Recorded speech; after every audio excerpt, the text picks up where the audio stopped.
Sabi ng mga mambabatas, dapat daw malaman ng publiko kung ano yung ginawa doon sa confidential funds ni Vice President Sara.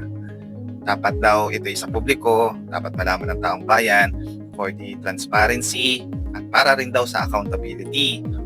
Pero kapag usapang bonus, Christmas bonus, MOOE, etc., aba, sensitibong usapin daw to.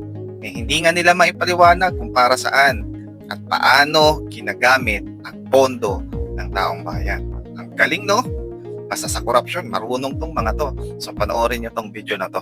Sabi sa akin ng aking inaanak, sa lahat ng mga sasabihin mo, huwag mo nang pag-usapan yung MOOE kasi yan yung pinaka-sensitibong issue sa buong Kongreso.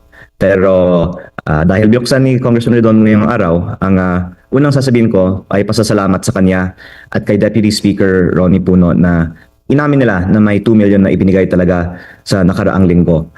Huwag mo nang pag-usapan yung MOOE kasi yan yung pinaka-sensitibong issue.